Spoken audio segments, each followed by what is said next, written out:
Hello everyone, welcome back to my channel Jhuma De. আবার চলে আসলাম new আর একটা ব্লগ নিয়ে। আজ আমি তোমাদের সাথে পুঁটি মাছের রেসিপি শেয়ার করব। তো আমি আমার চ্যানেলে এরকম ছোট ছোট পুঁটি মাছের রেসিপি কিন্তু শেয়ার করিনি, এই ফার্স্ট টাইম শেয়ার করছি। তো আমি এই পুঁটি মাছগুলো কিভাবে বানাবো ওটা তোমাদের সাথে স্টেপ বাই স্টেপ শেয়ার করব। তো দেখো সকালবেলা এই মাছগুলো এনেছে, মাছগুলো কিন্তু তাজা ছিল। তো ভিডিওতে চোখগুলো কেন সাদা সাদা উঠছে আমি কিছু জানি না। তো যাই হোক, দেখো আমি সবজিগুলো রেডি করে নিয়েছি। আমি বরবটি কেটেছি, আলু কেটেছি, আর মশলাটাও করে রেডি করে নিয়েছি, আর সাইডে রেখেছি ধনেপাতা। আর এই মাছগুলো আমার মেঝো ভাই আর মা সুন্দর করে বেছে ক্লিন করে দিয়েছে, কারণ আমি বাছতে যাইনি, কারণ আমার আঙুলে ঠোসা পড়েছিল। তো মাছগুলো বাছতে গেলে ঠোসাগুলো গেলে যেত, তারপর জ্বলতো, তার জন্য মায় মাছগুলো বেছে দিয়েছে। আমি ঘরের কাজগুলো করছিলাম। তারপর বেগুন ভাজার জন্য বেগুন কেটেছি। তো তোমরা তো জানোই আমাদের ঘরে ডাল আর বেগুন ভাজা এই দুটো জিনিস মানে তোমরা সবসময় যেমন পাবে খেতে, কারণ আমার ভাইয়ের পছন্দ। তো এই দুটো জিনিস হলে হয়ে যায় ওর খাওয়া। তো যাই হোক, মাছটাও আমি ম্যারিনেট করে নিয়েছিলাম নুন হলুদ দিয়ে। তো এখন আমি বেগুন ভাজাটা প্রথমে করব, তারপর গিয়ে মাছগুলো ভাজা করে নেব। ডাল তো হয়ে গেছে, ডাল বেগুন ভাজা আর মাছ ভাজা দিয়ে ভাত খেয়ে নিব আমরা সকালের খাওয়াটা।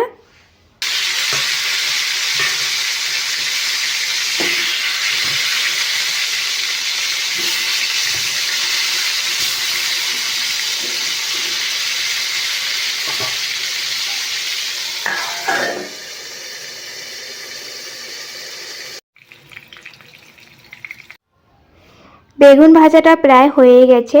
তো যাই হোক, তোমরা একটা কথা জানো কি না জানি না, আমি তো তোমাদের সাথে শেয়ার করছি।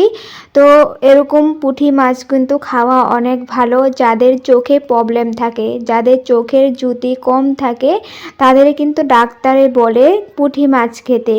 তো আমার ভাইয়েরও চোখেও প্রবলেম আছে, কিন্তু ভাই ছোটো থেকে চশমা পরে থাকে, পাওয়ারের চশমা।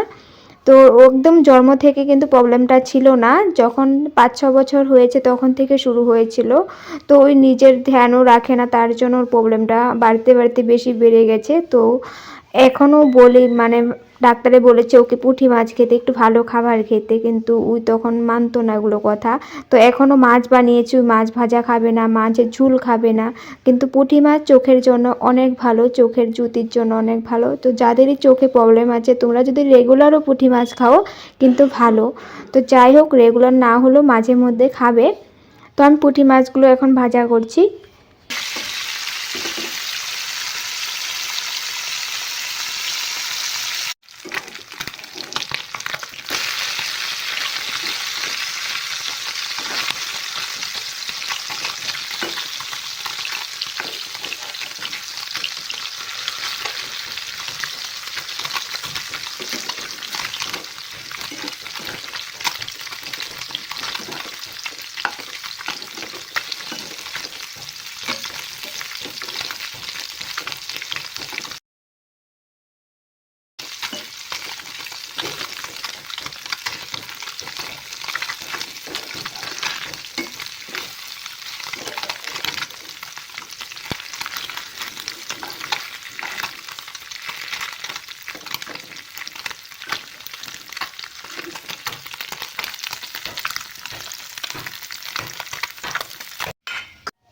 মাছ ভাজা হয়ে গেছে, ভাত ডাল তো হয়ে গেছিলো। তো ডালে আমি ধনেপাতা দিয়ে রেখেছিলাম।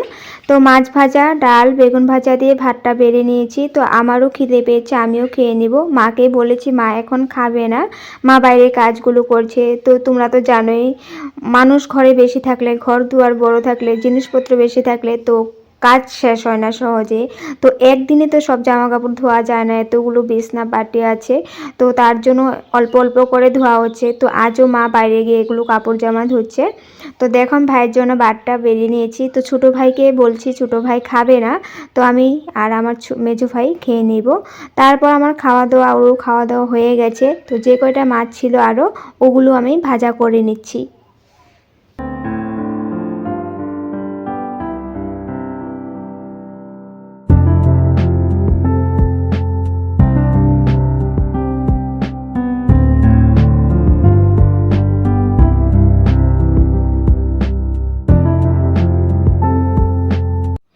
মাছ ভাজা কড়াইটাতেই কিন্তু আমি একটু তেল দিয়ে নুন হলুদ দিয়ে দিয়েছি, তারপর আলু দিয়ে দিয়েছি আর বরবটি দিয়ে দিয়েছি। তো আজ আমি পুঁটি মাছটা রান্না করছি হলো বরবটি আর আলু দিয়ে, বললামই প্রথমেই দেখিয়েছি। তো কিন্তু একটু ভাজা করে নেবে বরবটি আর আলুটা, আলু তো ভাজা করো, বরবটিও ভাজা করে নেবে, তবে খেতে কিন্তু টেস্ট হবে। তার জন্য আমি এখন আলুর সাথে দিয়ে দিয়েছি, বরবটিটা ভাজা করে নিব।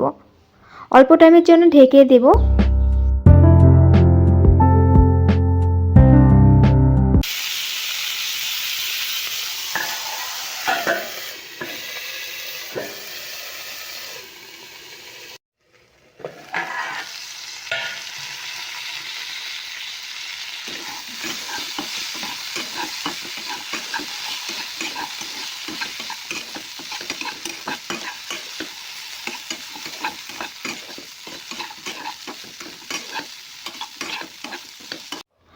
বরবটি আলুটা আমি ভাজা করছি আর একটু সময় লাগবে, তো আমি গ্যাসটা কম করে রেখে ভাজাটা বসিয়ে রেখেছি লাল হওয়ার জন্য।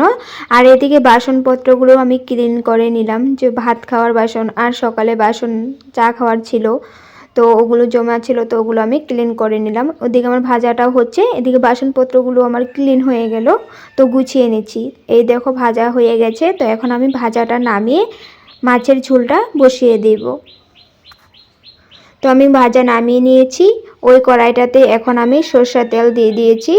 সরষের তেলটা এখন আমি কম করে দিয়েছি, কারণ আলু ভাজাগুলো তো আছে আর মাছ ভাজা তো অয়েল আছে, তার জন্যই। তো আমি দিয়ে দিয়েছি পেঁয়াজ। তো এখন আবার একটু জিরাও দিব, পেঁয়াজটা একটু ভাজা করে তারপর জিরা দিব। পেঁয়াজ আর জিরা ফোড়ন দিয়ে আমি ঝোলটা করছি, কারণ আমাদের ঘরে পেঁয়াজ ছাড়া কিছু খেতে চায় না কেউ। তার জন্য আমাদের ঘরে বলতে গেলে সবাই না, আমার ভাই আর বাবা বিশেষ করে। তো আমার চলে, আমি পেঁয়াজ হোক, কালো জিরে ফোড়ন হোক বা জিরা ফোড়ন হোক খেতে পারি। তো যাই হোক, পেঁয়াজটা ওদের জন্যই দেওয়া হয়েছে। তো এখন জিরা দিচ্ছি। দুটোটার ফ্লেভারটা থাকলেই কিন্তু একটু খেতে ভালো লাগবে অবশ্য। তো কারণ একটু ছোটো মাছ তো পুঁটি মাছগুলো, তার জন্যই।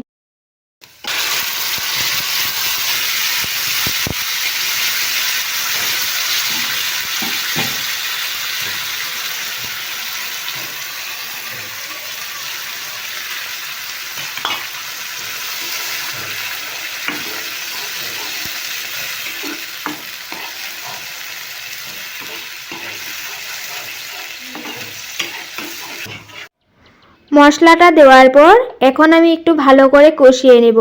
মশলার যে কাঁচা ফ্লেভারটা আছে ওটা কিন্তু কষিয়ে নিলে চলে যাবে। আর এখানে আমার টমেটোও দেওয়া আছে দুটো, তো টমেটোটা দেখায়নি কিন্তু আমি বলে দিয়েছি, গ্রেভির জন্য আমি টমেটোটা দিয়েছি। তো দেখো মশলাটা আমার কষানো হয়ে গেছে। তো এখন আমি যে সবজিগুলো ভাজা করে রেখেছিলাম ওই সবজিটা এই মশলাটাতে দিয়ে দিব। দেওয়ার পর আবার সবজির সাথেও কিন্তু আমি আলু আর বরবটির সাথেও কিন্তু মশলাটা কষিয়ে নিব অল্প টাইমের জন্য, তারপর আমি ঝোলটা দিয়ে দিব।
ঝোল দেওয়ার পর তোমরা কিন্তু গ্যাসটা কম করে বসিয়ে রাখবে অল্প টাইমের জন্য।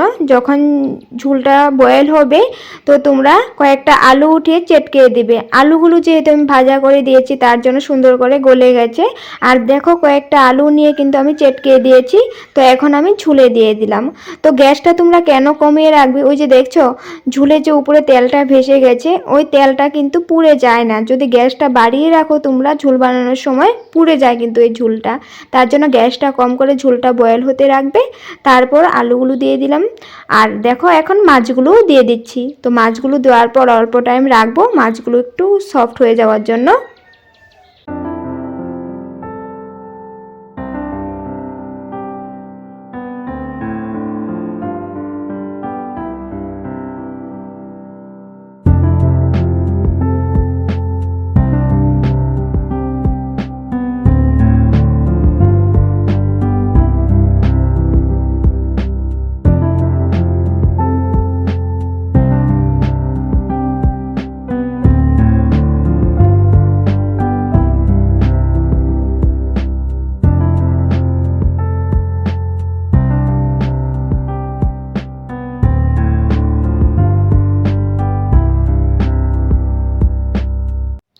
বরবটি, আলু আর টমেটো দিয়ে আমার পুঁটি মাছের ঝোলটা কিন্তু কমপ্লিট হয়ে গেছে।